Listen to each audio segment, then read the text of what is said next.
Hello friends, स्वागत है आपका हमारे एंशिएंट इंडियन हिस्ट्री की सीरीज में, जिसके हम डिस्कस करने जा रहे हैं आज लेक्चर नंबर 5, जिसमें हम डिस्कस करेंगे जैनिज्म के बारे में। आज हम पढ़ने वाले हैं जैनिज्म। अगर आपको ये वीडियो पसंद आए तो प्लीज़ लाइक कीजिएगा और अपने दोस्तों के साथ शेयर कीजिएगा। अगर आपने ये चैनल अभी तक सब्सक्राइब नहीं किया तो जाके अभी सब्सक्राइब कर लीजिए। और कोई भी क्वेरी या कोई भी सजेशन हो इस लेक्चर के रिगार्डिंग या हमारे कोर्स से रिगार्डिंग, तो आप हमें कमेंट सेक्शन में पूछ सकते हैं। और इस लेक्चर की पीडीएफ भी आपको हमारे टेलीग्राम चैनल जीएस यूनिट पे मिल जाएगी। उसकी लिंक डिस्क्रिप्शन बॉक्स में है, आप जाके ज्वाइन कर सकते हैं। चलिए शुरू करते हैं हम आज का ये लेक्चर नंबर 5, जिसमें हम पढ़ने जा रहे हैं जैनिज्म। तो देखते हैं हम आज क्या क्या पढ़ेंगे। तो आज हम पढ़ेंगे कॉजेज फॉर देयर राइज, यानी जैनिज्म या बुद्धिज्म कैसे बढ़े या कैसे आगे आए, सामने आए। ओके, क्योंकि उस टाइम पे ये कब के बाद है, ये अर्ली वैदिक या लेटर वैदिक पीरियड के बाद की बात है ना। तो उस टाइम पे तो ब्राह्मणिकल रिलीजन था, तो उनके बढ़ने का कारण क्या होगा, ब्राह्मणिकल रिलीजन वीक हो गया था इसलिए ये बढ़े, तो वो रीजंस पढ़ेंगे हम। अगला हम देखेंगे इंट्रोडक्शन जैनिज्म के बारे में, कुछ पॉइंट्स या कुछ फैक्ट्स देखेंगे हम जैनिज्म के बारे में। फिर लॉर्ड महावीरा के बारे में पढ़ेंगे। फिर उनके उसके बाद उनकी डॉक्ट्राइन पढ़ेंगे या प्रिंसिपल्स पढ़ेंगे जैनिज्म में। और फिर उसके बाद हम देखेंगे कि जैनिज्म जो रिलीजन है वो कहाँ कहाँ तक फैला है, वो कहाँ कहाँ तक फैला, किस टाइम पर। ओके, अगला हम देखेंगे जैनिज्म के लिटरेचर और काउंसिल्स। जैनिज्म की काउंसिल्स हुई थी दो, वो हम डिस्कस करेंगे। और देखेंगे लिटरेचर कि जैनिज्म के जो सेक्रेड बुक्स हैं और लिटरेचर्स है वो क्या क्या है। अगला हम देखेंगे जैनिज्म का आर्किटेक्चर, कि जैनिज्म के रिलीजन के थ्रू किस किस आर्किटेक्चर का निर्माण हुआ है या बनाया गया है। और पर लास्ट में हम देखेंगे इनके फॉलोअर्स या पैट्रोनेज, किस किस किस राजाओं से जैनिज्म को पैट्रोनेज मिली थी, या किस किस राजा ने जैनिज्म को अपनाया था। चलिए शुरू करते हैं हम सबसे पहले कॉजेस फॉर देयर राइज से। तो क्यों बढ़ा जैनिज्म और बुद्धिज्म एज अ रिलीजियन। तो देखिए, 6th सेंचुरी बीसी में क्या हो गया था, रिलीजियस अनरेस्ट हो गया था। मतलब लोग रिलीजन, जो रिलीजन था उस समय में 6th सेंचुरी में, वो लोगों को खुश नहीं कर पा रहा था। ओके, तो जो वो उस टाइम में 6th सेंचुरी में रिलीजन कौन सा था, तो वो था ब्राह्मणिकल। तो वो क्या है, लोगों को खुश नहीं कर पाया था। अब उसके रीजन देख लेते हैं हम कि क्यों खुश नहीं कर पाया था। तो देखिए, एक तो उसमें कॉम्प्लेक्स रिचुअल्स थे बहुत, और सेक्रीफाइसेस भी बहुत ज़्यादा कॉम्प्लेक्स थे। तो जो कॉमन पीपल है वो इस रिचुअल्स और सेक्रीफाइसेस को पूरा नहीं कर पा रहे थे ईजी तरीके से। उनको ज़रूरत किसकी पड़ती थी, प्रीस्ट की। और फिर प्रीस्ट को हायर करना, उसकी उनकी फीस देना, वो उन लोगों के लिए एक्सपेंसिव हो जा रहा था। जो सेक्रीफिशियल सेरेमनीज थी या जो सेक्रीफाइसेस थे वो एक्सपेंसिव होने लग गए थे। और फिर देख लेते हैं हम अगला क्या है, जो रिलीजियस टीचिंग्स थी कि जो बहुत लेटर वैदिक पीरियड में जो भी लिटरेचर्स लिखी गई या टेक्स्ट लिखे गए, वो अधिकतर किस में थे, वो संस्कृत में थे। बट संस्कृत क्या थी, वो कॉमन लैंग्वेज नहीं थी। संस्कृत लैंग्वेज किसको आती थी, ज़्यादातर सिर्फ प्रीस्टली क्लास को बस आती थी संस्कृत लैंग्वेज। उस टाइम पे जो कॉमन लैंग्वेज थी वो जैसे प्राकृत हो गई, पाली हो गई, ये कॉमन लैंग्वेजेस थी। बट जो लिटरेचर या टेक्स्ट थे वो उस लैंग्वेज में नहीं थे। लिटरेचर और टेक्स्ट किस लैंग्वेज में थे, ब्राह्मणिकल सिस्टम के, तो वो थे संस्कृत में। इसीलिए क्या था, लोगों के लिए डिफिकल्ट था उनको अंडरस्टैंड करना या उनको समझना। और जो कास्ट सिस्टम लेटर वैदिक पीरियड में हमने पढ़ा था, वर्ण सिस्टम शुरू हो गया था। तो वो क्या है, बहुत ही ज़्यादा रिजिड हो गया था। मतलब आप एक कास्ट से दूसरे कास्ट में नहीं जा सकते थे, एक वर्ण से दूसरे वर्ण में नहीं जा सकते। अर्ली वैदिक पीरियड में तो ऑक्यूपेशन के बेसिस पे था, बट लेटर वैदिक पे क्या हो गया था, बाय बर्थ हो गया था।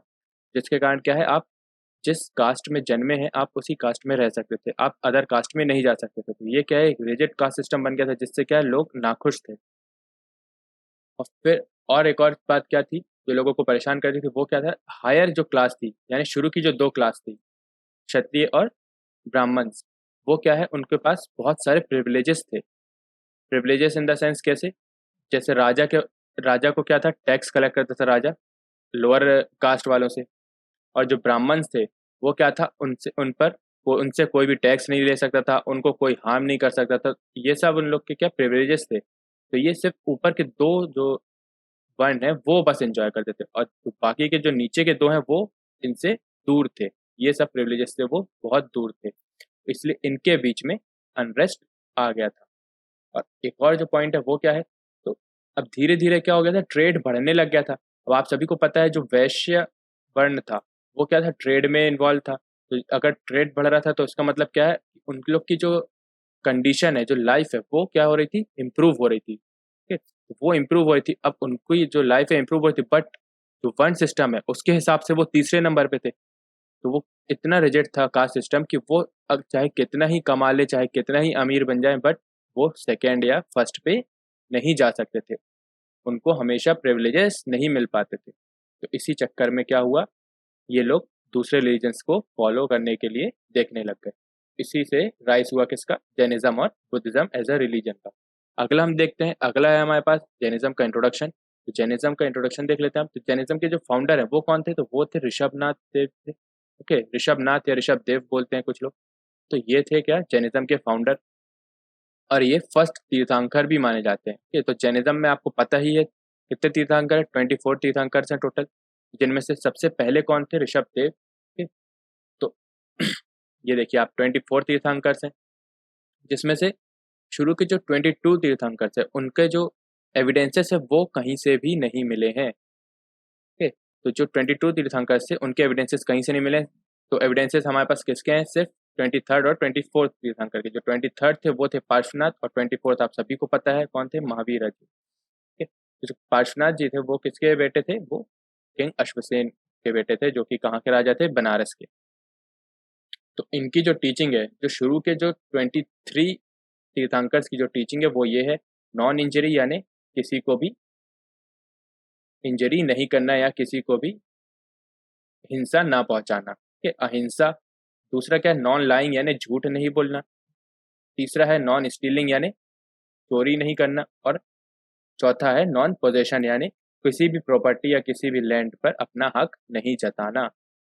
ये चार जो है ये मेन टीचिंग्स थी शुरू के 23 तीर्थंकर्स की। ओके, आगे हम देखते हैं अगला क्या है, लॉर्ड महावीरा के बारे में है। तो लॉर्ड महावीरा आप सभी को पता है 24 तीर्थंकर थे, और जो मेनली देखा जाए तो फाउंडर या फादर कहेंगे जो जैनिज्म के, वो कौन थे, लॉर्ड महावीरा ही थे। तो सबसे ज़्यादा जैनिज्म को स्प्रेड करवाने में किसका हाथ था, लॉर्ड महावीरा का ही था।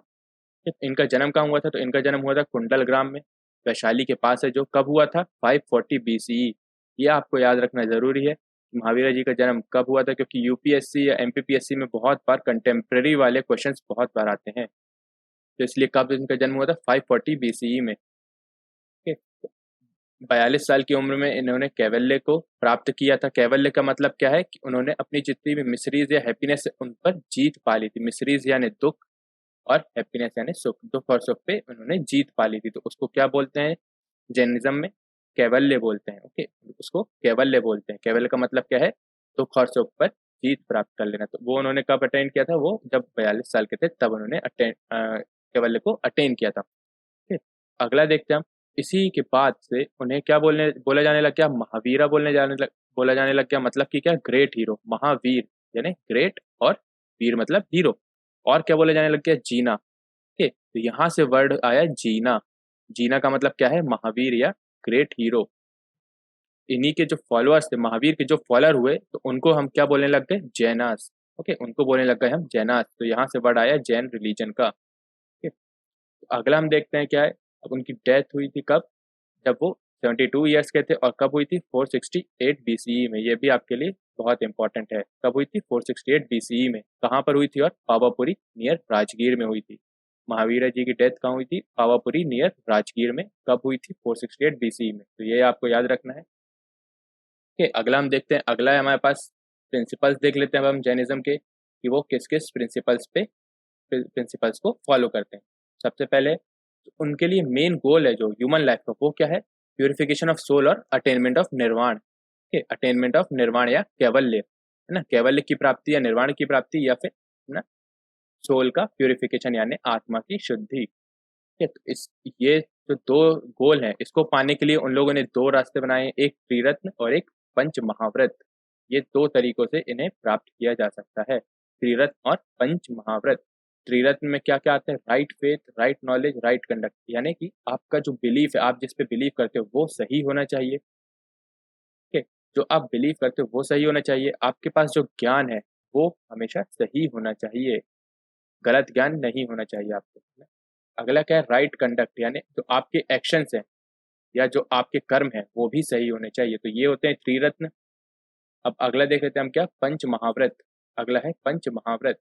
इसमें क्या क्या होता है, तो इसमें होता है अहिंसा, नॉन इंजरी, ये हम पहले डिस्कस कर चुके हैं। जो 23 तीर्थंकर्स थे शुरू के, उनकी टीचिंग्स में अहिंसा यानी नॉन इंजरी, सत्य वचन यानी नॉन लाइंग मतलब हमेशा सच बोलना, अस्तेय यानी नॉन स्टीलिंग यानी चोरी नहीं करना, अपरिग्रह यानी नॉन पोसेशन यानी किसी भी प्रॉपर्टी या लैंड को पर अपना हक नहीं जताना। अगला है ये जो लास्ट है ब्रह्मचार्य, ये लॉर्ड महावीरा जी ने इस पर ऐड किया था। ये शुरू में नहीं था, ये कब हुआ है ऐड? लॉर्ड महावीरा जी ने ये ऐड किया है क्या? ब्रह्मचार्य। ब्रह्मचार्य यानी बिल्कुल अकेले ही जीवन व्यतीत करना, ब्रह्मचार्य। अगला हम देखते हैं क्या है।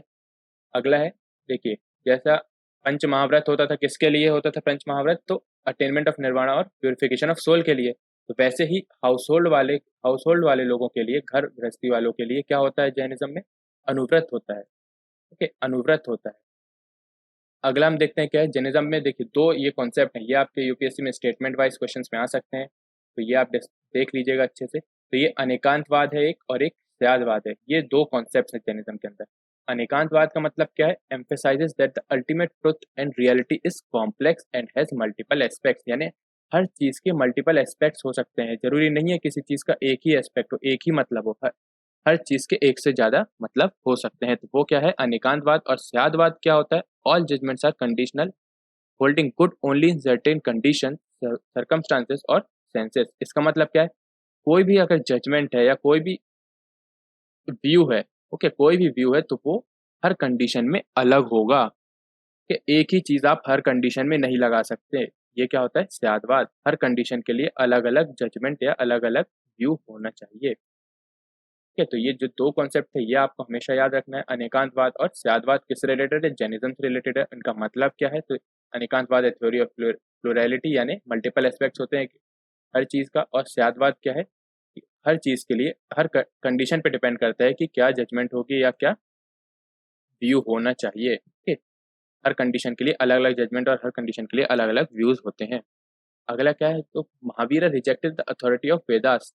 तो महावीरा जी जो थे उन्होंने जो वेदास है उनको रिजेक्ट किया था। ठीक है, वो उन्हें नहीं मानते थे, वेदास को वो नहीं मानते थे।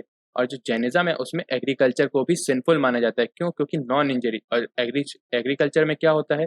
हम जो कीड़े होते हैं या जो भी पेस्ट्स होते हैं उन पर हम उनको हम हार्म पहुंचाते हैं, तो वो जैनिज्म के लिए सिंफुल था। इसलिए जैनिज्म को जो फॉलोअर्स थे वो क्या ज्यादातर एसोसिएट किससे थे? वो ट्रेडिंग या कॉमर्स से एसोसिएट थे। ठीक है, ज्यादातर वो व्यापारी लोग हुआ करते थे। तो आगे हम देखते हैं, आगे अब क्या है हमारे पास? स्प्रेड ऑफ जैनिज्म, की जैनिज्म कहाँ कहाँ फैला। ठीक है, जैनिज्म कहाँ कहाँ फैला। तो सबसे पहले देखिए इसका फैलने का रीजन क्या था? ये रीजन था कि जो महावीरा जी थे वो क्या था, वो क्या थे, अपने फॉलोअर्स में मैन और वुमेन दोनों को ही इंक्लूड किया करते थे। इसीलिए क्या है, इनकी रीच बढ़ जाती थी। मैन और वुमेन दोनों को ही फॉलो किया जा करते थे। ओके, एडमिट किया करते थे अपने ऑर्गेनाइजेशंस में।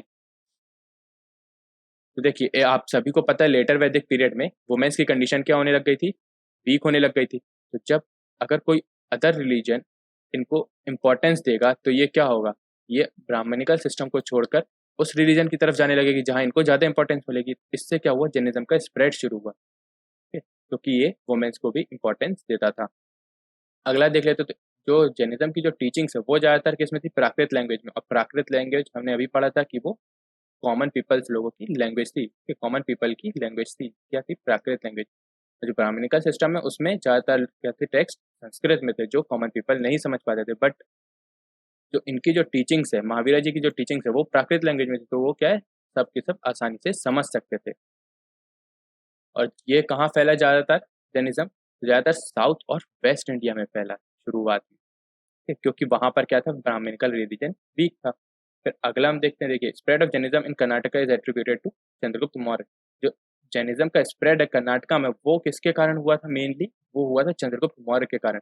आप सभी को पता है चंद्रगुप्त मौर्य जो थे उन्होंने जैनिज्म अपना लिया था, अपनी राजगद्दी भी छोड़ दी थी आखिरी समय में, और साउथ में जाकर रहने लगे थे, कर्नाटका में जाकर रहने लगे थे और जैनिज्म का प्रीचिंग करने लग गए थे, यानी जैनिज्म को बढ़ावा देने लग गए थे। ओके, अगला हम देखते हैं। अब देखिए जब बुद्ध की डेथ, सॉरी, जब महावीरा जी की डेथ हुई तो उसके उनके 2 साल बाद एक फेमाइन आया मगध में। ओके, फेमाइन आया मगध में, तो जिसके कारण क्या हुआ, जो मगध के जो जैन्स थे, जैन के जो फॉलोअर थे, जैन जैन फॉलोअर्स थे, वो साउथ की तरफ माइग्रेट हुए, वो साउथ की तरफ माइग्रेट हुए। ओके, फेमाइन से बचने के लिए।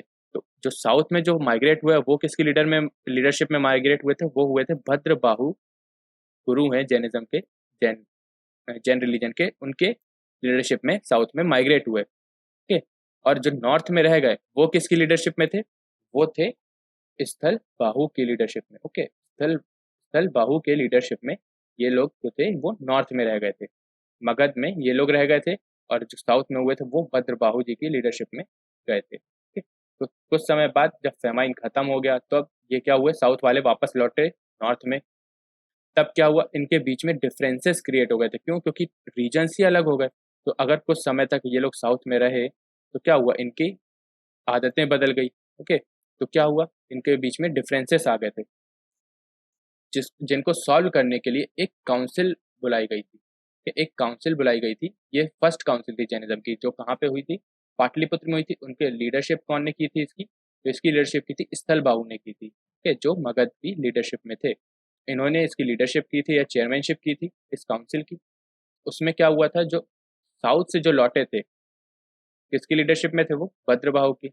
ओके, तो जो साउथ से जो लौटे थे, वो लोग, उन लोगों ने इस काउंसिल को बॉयकॉट कर दिया और वहां जाने से मना कर दिया, और जो भी डिसीजंस थे इस काउंसिल में, उसको फॉलो करने से भी मना कर दिया। जिसके कारण क्या हुआ, जैनिज्म में दो, जैनिज्म का बंटवारा हो गया। ओके, दो सेक्ट बन गए अलग अलग जैनिज्म के अंदर भी। तो जो साउथ साउथ से जो लौटे थे, उनको क्या कहने लग गए थे, दिगंबर। ओके, उनको कहने लग गए थे दिगंबर, और जो ऊपर मगध में रुक गए थे, उनको कहने लग गए हम श्वेतांबर। ओके, उनको कहने लग गए श्वेतांबर और दिगंबर। तो ये दो सेक्ट में डिवाइड हो गया। अब सभी को समझ में आ गया कि कैसे हुआ ये डिवाइड। तो फेमाइन की वजह से साउथ में माइग्रेट हो गए थे कौन, दिगंबर।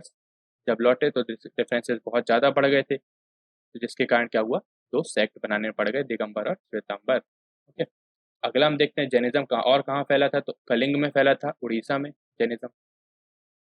ओके, तो ये किसने फैलाया था, ये वहाँ के रूलर थे कलिंग के, खारवेल, आप सभी ने नाम सुना होगा, खारवेल। ओके, तो उन्होंने यहाँ पे फैलाया था 4th सेंचुरी में, और 1st सेंचुरी में गंगा डायनेस्टी थी, उन्होंने फैलाया था। ओके, अगला हम देखते हैं क्या है, 2nd और 1st सेंचुरी में जो थे, सदर्न डिस्ट्रिक्ट ऑफ तमिलनाडु तक फैल गया था ये जैनिज्म का, Jainism as a religion. Okay, अगला क्या है, अगला देखते हैं जो लेटर सेंचुरीज थी, उस समय में फिर मालवा, गुजरात और राजस्थान, इन रीजन्स में भी ये फैला। और आज के समय में सबसे ज़्यादा जैन इसी रीजन में रहते हैं, मालवा, गुजरात और राजस्थान में। ओके, तो अगला हम देखते हैं क्या है, जैन काउंसिल। तो फर्स्ट काउंसिल के बारे में तो हमने पढ़ ही लिया था, कहाँ हुई थी, पाटलिपुत्र। कब हुई थी, 3rd सेंचुरी बीसीई में, और कौन था चेयरमैन, तो ये था स्थूलभद्र या स्थूलबाहु। ओके, वही है। तो ये थे फर्स्ट जैन काउंसिल में। सेकेंड जैन काउंसिल में कौन थे, तो कहाँ हुई थी, तो वलाभी में हुई थी, और कब हुई थी, तो 512 एडी में हुई थी, यानी ये बहुत समय बाद हुई है। ओके, लगभग 800 साल बाद, लगभग 700 साल बाद, सॉरी 700 साल बाद सेकेंड जैन काउंसिल हुई है। ये किसने लीडरशिप में थे या किसके चेयरमैनशिप में हुई है, तो ये देवार्थी क्षमाश्रमण, ये प्रोनाउंसिएशन थोड़ा गलत हो जाएगा, तो आप देख लीजिए इसको। ठीक है, तो इनकी लीडरशिप में या इनकी प्रेसिडेंटशिप में हुई है ये सेकेंड काउंसिल। इसी काउंसिल में क्या है, जो जैन के जो टेक्स्ट हैं, 12 अंक और 12 उपंक, ये भी कंपाइल किए गए थे, ये भी लिखे गए थे। ठीक है, सेकेंड काउंसिल में क्या क्या लिखा गया था, 12 अंक और 12 उपंक। अगला देखते हैं हम क्या है, अगला जैन लिटरेचर के बारे में है। तो जो जैन लिटरेचर है वो मेनली दो टाइप्स की होती है, ये दो कैटेगरी में डिवाइडेड है। पहली कैटेगरी में क्या है, अगम और कैनोनिकल लिटरेचर, यानी जो जैनिज्म की बिल्कुल सेक्रेड बुक्स हैं, यानी डायरेक्ट जो टीचिंग्स है महावीरा की, वो इनमें आती हैं, अगम लिटरेचर में आती हैं। तो ये जो है कौन सी लैंग्वेज में लिखी गई थी, अर्धमगधी में। ठीक है, अगम जो है, अगम लिटरेचर जो है, ये अगम सूत्र बोलते हैं जिन्हें, वो कौन सी लैंग्वेज में लिखी गई थी, अर्धमगधी में। ये लैंग्वेज क्या है, एक फॉर्म है प्राकृत लैंग्वेज का ही। ठीक, प्राकृत लैंग्वेज का ही एक फॉर्म है, क्या है ये, अर्धमगधी। ठीक, अगला जो है, अगला कैटेगरी है नॉन अगम लिटरेचर। अब ये जो लिटरेचर है, ये किस टाइप की लिटरेचर है, तो ये जो अगम सूत्र हैं, उनका ही एक्सप्लेनेशन और उनकी ही कमेंट्रीज है, जो जैनिज्म के जो गुरु हैं उन लोगों के द्वारा। ठीक है, तो ये जो है, जैसे अब ये अगम सूत्र थे वो सिर्फ अर्धमगधी में थे, तो ये है जो नॉन अगम लिटरेचर्स हैं वो जो है वो बहुत सारी लैंग्वेजेस में है, जैसे प्राकृत, संस्कृत, अपभ्रंश, old Marathi, Rajasthani, Gujarati, Hindi, Kannada, Tamil, German, English, ये बहुत सारी लैंग्वेजेस में नॉन अगम लिटरेचर। ठीक है, तो ये थी जैनिज्म लिटरेचर के बारे में। अगला हम देखते हैं क्या, अगला है जैनिज्म का आर्किटेक्चर। उस टाइम पे आर्किटेक्चर यानी जैनिज्म के जो फॉलोअर्स थे उन्होंने क्या क्या बनवाया अभी तक। तो देखते हैं हम सबसे पहले जो केव्स हैं उनमें देख लेते हैं। तो सबसे पहले एलोवेरा की जो केव्स हैं उनमें से केव नंबर 30 से 35 जो है वो जैनिज्म के फॉलोअर्स ने बनाई थी, जो कि कहाँ पर है एलोवेरा, आप सभी को सॉरी एल, एलोरा केव्स कहाँ पर है, वो महाराष्ट्र में है, आप सभी को पता है। अगली देख लेते हैं, अगली है मांगी तुंगी केव, ये भी कहाँ पर है, ये भी महाराष्ट्र में है। गजपंथ केव, ये भी महाराष्ट्र में है। उदयगिरी और खंडागिरी केव कहाँ पर है, उड़ीसा में है। ओके, यानी कलिंग में। अगली क्या है, हाथी गुम्फा केव, ये भी उड़ीसा में है। और लास्ट है सित्तानवासल केव, जो कि तमिलनाडु में है। तो इनका स्प्रेड देखिए कहाँ तक था, तमिलनाडु तक था, कहाँ से, महाराष्ट्र से। ठीक है, आगे हम देखेंगे गुजरात में भी और राजस्थान में भी इनके टेम्पल्स मिले हैं। तो आप इनका स्प्रेड देख लीजिए कहाँ से कहाँ तक है। ओके, अब देखते हैं हम क्या स्टैच्यूज, स्टैच्यूज कौन कौन से है जो जैनिज्म को डिपिक्ट करते हैं या दर्शाते हैं। देखिए, गोमे गोमतेश्वर जो स्टैच्यू है, सभी को पता है, सुना भी होगा आप सभी ने, श्रवणबेलगोला में है जो कर्नाटका में। वो किसकी स्टैच्यू है, एक बाहुबली की या फिर गोमतेश्वरा, जो उनके गुरु हैं या जो भगवान है उनकी स्टैच्यू है ये। बहुत बड़ी स्टैच्यू है ये। ठीक है? अगली जो है वो क्या है, स्टैच्यू, स्टैच्यू ऑफ अहिंसा। ओके, स्टैच्यू ऑफ अहिंसा जो ऋषभनाथ जी की स्टैच्यू है वो कहाँ पर है, मंगी तुंगी हिल्स, महाराष्ट्र में। ठीक है?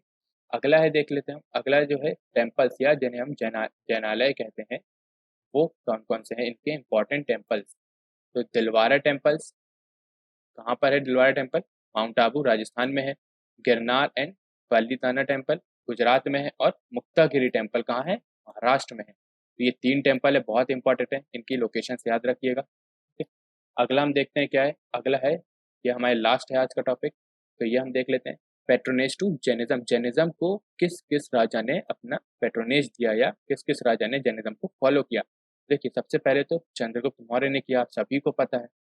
फिर खरवेला ऑफ कलिंग, यानी उड़ीसा या कलिंग के राजा लोगों ने भी किया था, खरवेला डायनेस्टी के। ओके, अगला क्या है, गंगा डायनेस्टी जो कलिंग की थी उन्होंने भी किया। फिर कदम्बास जो कर्नाटका के थे, लगभग कर्नाटका के थे, लगभग मतलब पूरा कर्नाटका इनके अंडर में था, वो इन्होंने भी इसको जैनिज्म जो रिलीजन है उसको पैटर्नेज दी थी। और फिर चालुक्याज ने भी दी थी, जो कि कहाँ के थे, बदामी के थे या मैसूर के पास के थे। ठीक है, बदामी या बतापी, तो इन्होंने भी पैट्रोनेज दी थी जैनिज्म को। और जो थे, किसने दी थी, राष्ट्रकूट ने भी दी थी, राष्ट्रकूट के भी कुछ राजा लोगों ने जैनिज्म को पैट्रोनेज दी थी। तो गाइज यहीं तक था हमारा आज का लेक्चर। अब हम देखते हैं प्रीव्यू, जो कि है हमारे अगले लेक्चर के लिए, लेक्चर नंबर 6। इसमें हम डिस्कस करने वाले हैं बुद्धिज्म के बारे में। तो हम देखेंगे बुद्धिज्म का इंट्रोडक्शन, कुछ फैक्ट्स देखेंगे हम बुद्धिज्म के बारे में। फिर हम देखने वाले हैं गौतम बुद्ध जी के बारे में कुछ डिटेल। फिर हम देखेंगे जो बुद्धिज्म की जो टीचिंग्स या प्रिंसिपल्स हैं वो क्या चीज़ है, वो क्या क्या है, तो वो हम देखेंगे। और देखेंगे हम स्प्रेड की, बुद्धिज्म कहाँ कहाँ फैला। देखिए, जैनिज्म जो था वो सिर्फ इंडिया में ही फैला, बट बुद्धिज्म क्या है, इंडिया के बाहर भी फैला है, चाइना और वियतनाम, मतलब कि साउथ एशिया में भी फैला है। ओके, साउथ एशिया में भी फैला है ये बुद्धिज्म, तो ये भी हम देखेंगे।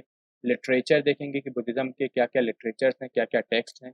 और फिर हम आर्किटेक्चर्स देखेंगे कि क्या क्या जो आर्किटेक्चर्स है वो बुद्धिज्म से रिलेटेड है। और फिर हम देखेंगे काउंसिल्स, आप सभी को पता है 4 काउंसिल्स हुई थी बुद्धिज्म की, वो हम एक एक देखेंगे डिटेल में अच्छे से।